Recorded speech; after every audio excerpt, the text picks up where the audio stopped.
1, 2, 3, 4। अम्मी, अब्बू, आप कहाँ हो? अम्मी, छुपे हो क्या? अब्बू, मजाक मत करो, मुझे डर लग रहा है। कुछ बोलो ना।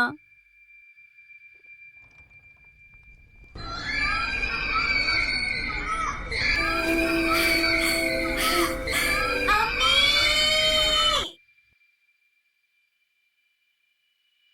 1947 जब आजादी की सुबह हुई तो एक नया देश पैदा हुआ, पाकिस्तान। दोनों के बीच 2000 किलोमीटर का फासला और बीच में पूरा हिंदुस्तान। भूगोल ने इन्हें अलग किया था, लेकिन असली दरार थी कहीं और। पूर्वी पाकिस्तान में रहते थे बंगाली, अपनी भाषा, अपनी संस्कृति के साथ। पश्चिम में थे पंजाबी, सिंधी, पठान, सत्ता के मालिक। पूरब जूट पैदा करता था, विदेशी मुद्रा कमाता था, लेकिन पैसा खर्च होता था पश्चिम में। फिर 1948 में एक फैसला आया। मोहम्मद अली जिन्ना ने ऐलान किया, उर्दू होगी पाकिस्तान की राष्ट्रभाषा। सिर्फ उर्दू, बंगाली नहीं। और यहीं से शुरू हुई एक लंबी लड़ाई। 21 फरवरी 1952 ढाका यूनिवर्सिटी के छात्र सड़कों पर उतर आए। उनकी मांग थी सीधी, बंगाली को भी राष्ट्रभाषा बनाओ। लेकिन जवाब मिला गोलियों से। पुलिस ने प्रदर्शनकारियों पर फायरिंग की। सलाम, बरकत, रफीक, जब्बार, ये नाम शहीद हो गए। लेकिन उनकी शहादत बेकार नहीं गई। हर साल 21 फरवरी को याद किया जाने लगा भाषा शहीद दिवस। आज पूरी दुनिया इसे मनाती है इंटरनेशनल मदर लैंग्वेज डे के रूप में। भाषा की लड़ाई जीत ली गई, लेकिन असली लड़ाई अभी बाकी थी। अगले 20 साल भेदभाव बढ़ता गया। ऐसे माहौल में उभरे एक नेता, शेख मुजीबुर रहमान। वो सिर्फ नेता नहीं थे, बंगो बंधु थे, बंगाल के बंधु। 1970 के चुनाव आए और इतिहास रच दिया गया। पूर्वी पाकिस्तान की 169 सीटों में से 167 जीती अवामी लीग ने। कुल 313 सीटों में से 167, यानी साफ बहुमत। लोकतंत्र के नियम साफ थे, मुजीब को प्रधानमंत्री बनना चाहिए। लेकिन पश्चिम के शासकों को यह मंजूर नहीं था। Zulfikar Ali Bhutto, opposition party leader और सेना प्रमुख जनरल याहिया खान ने विधानसभा स्थगित कर दी। चुनाव के नतीजे बस कागज पर रह गए। 25 मार्च 1971 रात के अंधेरे में शुरू हुआ ऑपरेशन सर्चलाइट। टैंक सड़कों पर उतर आए, गोलियां चलने लगीं। सबसे पहले निशाना बनाया गया ढाका विश्वविद्यालय को। प्रोफेसरों को घरों से निकालकर मार डाला गया। बुद्धिजीवी, लेखक, कवि, पत्रकार, किसी को नहीं बख्शा गया। गांवों में आग लगाई गई, औरतों के साथ ज्यादती की गई। यह कोई सैन्य अभियान नहीं था, यह नरसंहार था। अनुमान है कि 30 लाख लोग मारे गए, 3 मिलियन। 2 लाख औरतों के साथ यौन हिंसा की गई। 1 करोड़ लोग घर छोड़कर भागने को मजबूर हुए। वो सीमा पार करके आए भारत में शरणार्थी बनकर। पश्चिम बंगाल, असम, त्रिपुरा, हर तरफ शरणार्थी शिविर लग गए। भूखे, बीमार, टूटे हुए लोग, जिनके पास कुछ नहीं बचा था। भारत के सामने आ गया एक बड़ा सवाल। 1 करोड़ शरणार्थी, हर दिन हजारों और आ रहे हैं, और भारत की अर्थव्यवस्था पहले से कमजोर। प्रधानमंत्री इंदिरा गांधी के सामने 3 रास्ते थे। पहला, चुप रहो, यह पाकिस्तान का आंतरिक मामला है। दूसरा, सिर्फ शरणार्थियों की मदद करो, युद्ध में मत उलझो। तीसरा, हस्तक्षेप करो, मगर इसका मतलब था पूरा युद्ध। इंदिरा गांधी ने तीसरा रास्ता चुना, लेकिन समझदारी से। उन्होंने बुलाया सेना प्रमुख फील्ड मार्शल सैम मानेकशॉ को।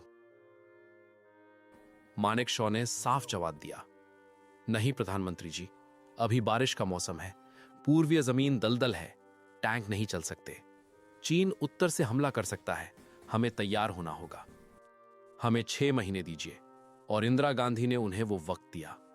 अगले 6 महीने भारत ने शतरंज की तरह चालें चली। सेना को प्रशिक्षित किया गया, हथियार जुटाए गए, मुक्ति वाहिनी को भारतीय सेना के साथ मिलाया गया। बांग्लादेशी मुक्ति सेनानी जो अपनी जमीन को जानते थे, गुरिल्ला युद्ध में माहिर, इलाके के जानकार। समानांतर भारत ने खेला अपना मास्टर स्ट्रोक। 9 अगस्त 1971 दिल्ली में हस्ताक्षर हुए भारत सोवियत मैत्री संधि के। इस संधि का मतलब था, अगर कोई देश भारत पर हमला करेगा, सोवियत संघ भारत का साथ देगा। लेकिन पश्चिमी देश पाकिस्तान के साथ खड़े थे। चीन को रोक दिया गया, अमेरिका को चेतावनी मिल गई। अब भारत के हाथ खुल गए थे। दिसंबर आने वाला था और तैयारी पूरी हो चुकी थी। 3 दिसंबर 1971 भारत को पूर्व पाकिस्तान से भटकाने के लिए पाकिस्तान ने किया पहला हमला, ऑपरेशन चंगेज खान। भारतीय हवाई अड्डों पर बमबारी की गई। श्रीनगर, अंबाला, आगरा, जोधपुर, कई ठिकानों पर हमला, लेकिन नुकसान बहुत कम हुआ। भारत तैयार था। शाम को इंदिरा गांधी ने रेडियो पर राष्ट्र को संबोधित किया। आज शाम पाकिस्तान ने हम पर हमला किया है और हमने जवाब देना शुरू कर दिया है। 14 दिन की जंग शुरू हो गई, 3 मोर्चों पर। पश्चिमी मोर्चे पर लक्ष्य था पाकिस्तान को उलझाए रखना। पूर्वी मोर्चे पर असली लड़ाई थी ढाका को मुक्त कराना। नौसेना को मिला था काम कराची बंदरगाह को तबाह करना। इसी क्लैरिटी के साथ अगली सुबह इंडियन एयरफोर्स ने लार्ज स्केल काउंटर ऑपरेशंस शुरू किए। ये रैंडम अटैक्स नहीं थे। हर एक स्ट्राइक एक कैलकुलेटेड मिलिट्री प्लान का हिस्सा था। वेस्ट पाकिस्तान की मेजर एयर बेसिस पर फोकस्ड बॉम्बिंग होती है। रनवेज और हैंगर्स प्राइमरी टारगेट्स थे। रिजल्ट ये होता है कि सिर्फ 48 आवर्स में वेस्ट पाकिस्तान की एयर कैपेबिलिटी पूरी तरह कोलैप्स हो जाती है। अब स्काइज का कंट्रोल पूरी तरह से इंडिया के हाथों में आ जाता है। एयर सुपीरियॉरिटी मिलते ही इंडिया अगले डोमेन पर मूव करता है, सी। 4 दिसंबर को ऑपरेशन ट्राइडेंट लॉन्च होता है। इंडियन मिसाइल बोट्स कराची की ओर बढ़ती हैं, जो वेस्ट पाकिस्तान का सबसे इंपॉर्टेंट नेवल हब था। मिसाइल्स फ्यूल कंटेनर और वॉरशिप्स को हिट करती हैं और हार्बर में मैसिव फायर्स फैल जाती हैं। कुछ ही आवर्स में पाकिस्तान की अनेकों नेवल एसेट्स डिस्ट्रॉय हो जाती हैं। इसका डायरेक्ट इंपैक्ट होता है, कराची पोर्ट पूरी तरह से पैरालाइज हो जाता है। नेवल डोमिनेंस मिलने के बाद फोकस शिफ्ट होता है ग्राउंड वॉर पर। 5 दिसंबर को ऑपरेशन कैक्टस लिली शुरू होता है। यहाँ इंडिया ओल्ड स्लो वॉरफेयर की जगह फास्ट मूवमेंट स्ट्रैटेजी अपनाता है। स्ट्रॉन्ग एनिमी पोजीशन से सीधा लड़ने की जगह उन्हें बाईपास करके मोमेंटम बनाए रखा जाता है। प्रायोरिटी होती है ब्रिजेस, हाईवेज और कम्युनिकेशन रूट्स पर कब्जा करना। इस स्ट्रैटेजी का इफेक्ट क्लियर दिखता है। शहर तेजी से गिरने लगते हैं। पाकिस्तानी आर्मी इस स्पेस और पैटर्न को समझ ही नहीं पाती। इसी बीच वेस्टर्न पाकिस्तान पर दबाव बनाए रखने के लिए 8 दिसंबर को ऑपरेशन पाइथन लॉन्च होता है। कराची पर दूसरा भयानक हमला फ्यूल इंफ्रास्ट्रक्चर को और तबाह कर देता है। पाकिस्तान की नेवल और लॉजिस्टिक्स कैपेबिलिटी अब लगभग खत्म हो चुकी थी, लेकिन इंडिया के लिए आया एक बड़ा चैलेंज, मेघना रिवर। रिवर बहुत बड़ी होने की वजह से इंडियन आर्मी का रिवर क्रॉस करके ढाका तक पहुंचना जोखिम भरा काम था। पर 9 दिसंबर इंडिया एक गेम चेंजिंग मूव चलाता है, मेघना हेली ब्रिज ऑपरेशन। हेलीकॉप्टर्स के जरिए इंडियन ट्रूप्स रिवर्स क्रॉस करके एनिमी बेसिस के पीछे लैंड करते हैं। उससे पाकिस्तान की पूरी डिफेंसिव स्ट्रैटेजी एक झटके में बेकार हो जाती है। उधर पैरेलल में मुक्ति बाहिनी कमांडोज ऑपरेशन जैकपॉट के तहत ईस्ट पाकिस्तान के की पोर्ट्स को तबाह कर रहे थे। चिटागोंग, मोंगला, नारायणगंज, एक के बाद एक पोर्ट्स इंटरनल अटैक से हिल जाते हैं। पाकिस्तान की सप्लाई चेन अब तेजी से खत्म हो रही थी, लेकिन कहानी में मोड़ 10 दिसंबर को आया। हजारों किलोमीटर दूर वॉशिंगटन डीसी और यूके में एक बेहद खतरनाक डिसीजन लिया जा रहा था। प्रेसिडेंट रिचर्ड निक्सन के ऑर्डर से टास्क फोर्स 74 को न्यूक्लियर पावर्ड एयरक्राफ्ट कैरियर के साथ बे ऑफ बंगाल की तरफ भेजा गया और यूनाइटेड किंगडम ने अपनी नेवी शिप्स को अरेबियन सी की ओर भेजा।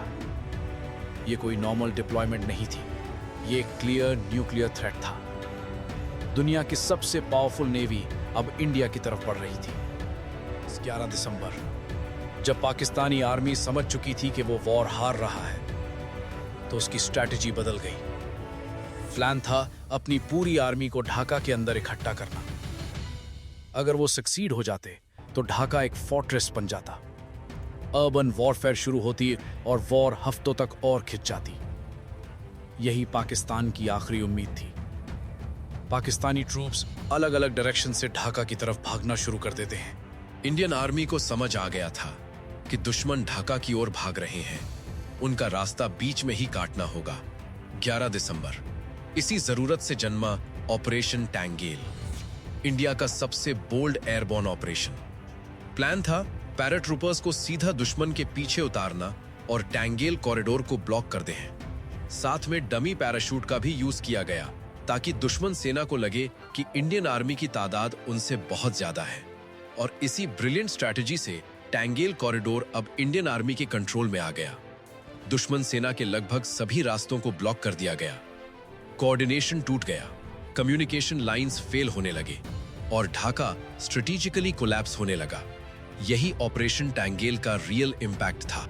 15 दिसंबर 1971, जिस दिन इंडियन फोर्सेस ढाका के बिल्कुल करीब पहुंचे, उसी दिन यूएस और यूके बे ऑफ बंगाल और अरेबियन सी में पहुंच गई। एक तरफ इंडिया जीत के इतने करीब था, दूसरी तरफ दुनिया का सबसे पावरफुल एयरक्राफ्ट कैरियर इंडिया के पूरे साउथ को घेरे खड़ा था। लेकिन अमेरिका एक बात भूल गया था, इंडिया अकेला नहीं था। उसी समय सोवियत यूनियन ने अपना मास्टर स्ट्रोक खेला। व्लादिवोस्टॉक से न्यूक्लियर सबमरीन्स और वॉरशिप्स तुरंत डिप्लॉय की गई। सोवियत फ्लीट ने अमेरिकन टास्क फोर्स और यूके नेवी शिप को एक ही समय में शैडो करना शुरू कर दिया। यूएस और यूके को समझ आ गया, अगर उन्होंने कोई अग्रेशन दिखाया तो ये रीजनल वॉर नहीं, न्यूक्लियर वॉर बन जाएगा। अमेरिकन और यूके फ्लीट वहीं रुक गई। इंडियन आर्मी ने अपने ऑपरेशंस को जारी रखा। दुश्मन सेना पर प्रेशर और बढ़ गया, वो ढाका में आके छुप गए।